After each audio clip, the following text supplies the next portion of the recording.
G'day guys, welcome to a new episode of Bogan'S Guide to Wine, the internet's most metal wine review show.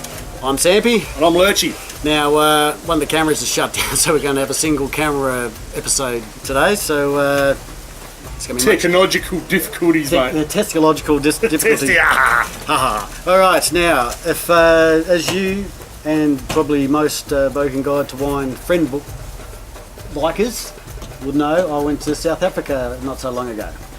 Got treated South Africa, bro, and it was great, mate. We got looked after by the wonderful Nicolette Waterford, who's a bit of a wine guru / representative person that looks after some of the best wineries in South Africa. And one of the places she directed us to was Stellenbosch Hills. We're going to try. So in other words, Sampy, you got VIP, didn't you? Got VIP. Yeah. It's amazing what doing half a dozen shows on the internet can get you. Alright, so this is the 1707 2012 Reserve from Stellenbosch Hills, and it is an elegant blend of Chardonnay, Semillon and Viognier. The wine was matured for 10 months in new French oak barrels. Sounds alright? Sounds alright. Now Stellenbosch, it's not so much a winery, these are more of a conglomerate, and they get all the best parcels they can get their hands on and create the Stellenbosch range. Now, when we were there, me and the guys, we had one of the most interesting wine pairing things I've ever experienced. Yeah, what's up there? It's we were having biltong and wine pairing. So it's beef jerky, or South African beef jerky, basically, guys. And some of it worked, some didn't. I think it's a bit of a stretch trying to come up with that sort of pairing, but it was really, really interesting. You know. Obviously, I probably have some footage running over at the top at the moment of me and the guys actually trying some of the tastings. Now, the guy Peter looked after us really well and gifted us for that much wine we could barely carry it. So this one bottle came back, mate. And so, I didn't get to go. And you didn't get to go. No. Maybe next time. All right, so let's have a look at the colour, mate. Well, it's getting up towards golden. It's a lovely looking dark straw sort of thing. It's once again nice and it's that fresh, lively. That new French oak, yeah. And the Chardonnay. I think putting a bit of wood with the Chardonnay is going to give it this beautiful golden colour. Yeah, it looks nice and leggy. What would you reckon the alcohol percentage would be on that one, mate? It's probably getting up towards 13 and a half-ish. Yeah, I probably would have gone, just knowing that wine's a little bit lighter on than the red, I probably would have gone 12 and a half, but it is in fact 13.5% alcohol. Told you. Alright, let's have a sniff. Yeah.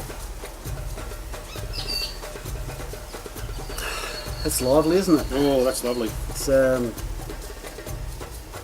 strong lemon bouncing out of there, what do you think? You getting that buttery? Yeah, that's it. Maybe that's... I think it's a bit of malolactic fermentation there, a bit of secondary fermentation. Would that be the Chardonnay maybe bringing that out a bit, you think? Or? Yeah, it's just a good wine. Yeah, that smells yummy. All right, let's get it in us and have a taste. I'm looking for that melted butter on toast feel in the mouth here.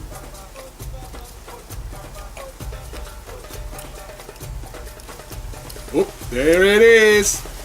It's got a really nice little round bump at the end there, isn't it? It's almost like a little cream explosion at the end. It's like smooth as a prom queen's thigh, and then just boom, and here comes a daddy.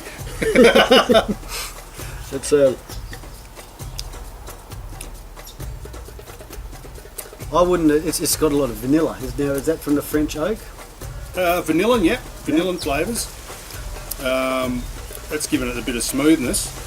Can you get that vanilla? Fine vanilla and tannins. Vanilla and Italian tannins. It's got nice length. Well, I think that's right. That's quite yummy. Viewers. So, what are you going to rate that? Mate, this is my favourite kind of white wine. It's really quite solid feel in the mouth. It's got that beautiful golden malolactic fermentation. It's not too acidic, it's nice and smooth, it's very well built, I think. Yes, and because it's a blend of 3 different wines, the winemakers obviously know exactly what they're doing here, getting a little bit from each wine and making it into a beautiful combination. So out of 10? Out of 10, I'm going to give that a 9. A 9? Yeah, that's sensational. Yeah, you got looked after in South Africa, I'm telling you that right now. Yeah, absolutely. You got no idea. Yeah, I reckon 9 might be a bit of a stretch, but this is their reserve. So yeah, good 8.5, nudging 9. It's delicious stuff. Now, ready for mine to be blown. How much would you pay for How a much would bottle I of pay? this? I've had similar wines to that from Margaret River, and they were up around the 40-45 buck mark. Yeah. Well, what if I told you this was 68? 68 bucks. No, 68 rand. What's that? That basically equates to $6.80. Get out! $6.80, guys. Got to go to South Africa and have a. Where's my phone? I'm booking a flight wine now. party, mate, because We're going. It's crazy. They sell the stuff so cheap. Mr. Blues, we're going. We're going to South Africa. We just had to go talk to the tourism agency. Maybe they'll pay for us to go over. Anyway, rightio. Well done, Stellenbosch Hills. This is sensational. Thanks again to Peter at Stellenbosch Hills and Nicolette for sorting it all out. Well done, Nicolette. So, till next time, this has been Bogan'S Guide to Wine. Catch you later.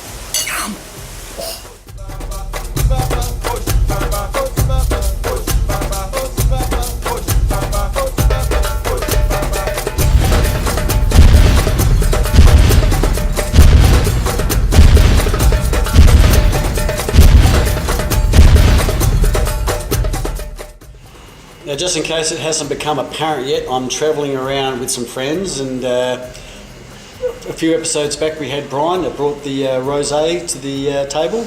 So he's with us here today, and you got to hear this comment about the what is it again? Moscato Amber. The amber. Moscato Amber. This is absolutely one of the most fantastic things I've ever tasted.